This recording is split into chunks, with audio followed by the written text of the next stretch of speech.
Pues esta noche vamos a ver 23 disparos, que es un thriller documental sobre la muerte de Manuel José García Caparrós. Es una historia de género, una investigación policial sobre todas aquellas circunstancias que intentaron pues, encubrir al autor,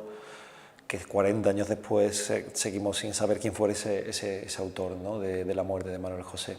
Lo que diferencia 23 disparos de cualquier otro trabajo que se haya hecho sobre Caparrós previamente es que contamos por primera vez con testigos que no han hablado hasta ahora, entre ellos los policías que estuvieron entre el grupo que disparó y que fueron autores de esos 23 disparos,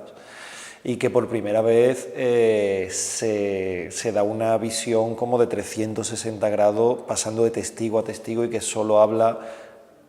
aquellas personas que fueron testigos directos de los acontecimientos. El inicio del proyecto de 23 disparos parte de un encargo de Canal Sur, que quería conmemorar los 40 años de su muerte. El planteamiento inicial estaba más cerca de hacer algo más parecido a lo que se había hecho hasta ahora, que era pues, la autonomía, el héroe de la autonomía, y yo planteé pues, hacerlo más como una película de género, intentar de alguna manera conseguir un thriller documental, una película en la que hubiera una investigación, en la que se mostrara un poco pues, toda esta maquinaria del Estado que actuó para encubrir el crimen, y me compraron la propuesta y pude hacer una película, la verdad es que prácticamente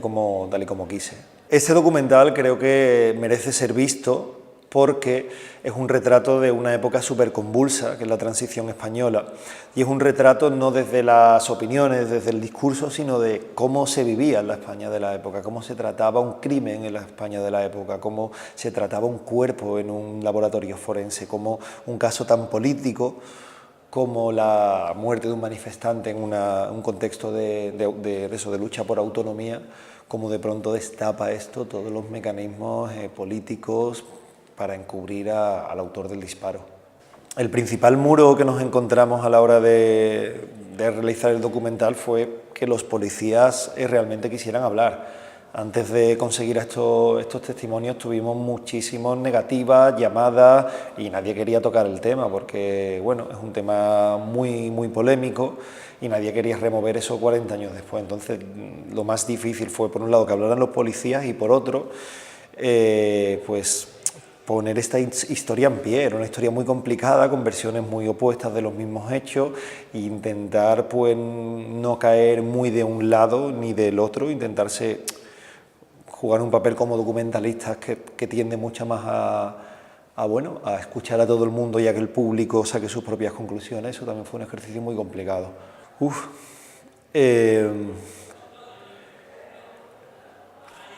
Para mí el cine andaluz es que son como mis amigos, es decir, al final es un grupo de gente que llevamos pues algunos 20, otros 30, otros 40 años, y que nos conocemos casi todos entre nosotros, y que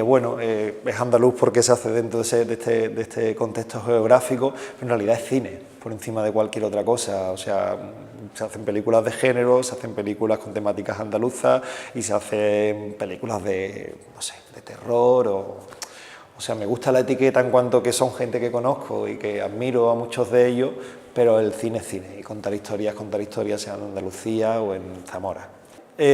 Yo creo que estamos en un momento ahora mismo especialmente dulce en cuanto a cine andaluz, que estamos haciendo producciones que desde hace unos años se exportan internacionalmente, que estamos en los principales festivales internacionales, y sobre todo que no hay ningún tipo de complejo a la hora de tocar ningún género, incluso nuestra propia historia, contarla de una manera como mucho más atractiva y buscando al espectador sin complejo. Creo que hay como una cantera genial de directores y de técnicos, y que afortunadamente no estamos en la época en la que obligatoriamente haya que pasar por Madrid o Barcelona para hacer cine, sino que también lo podemos hacer desde el sur.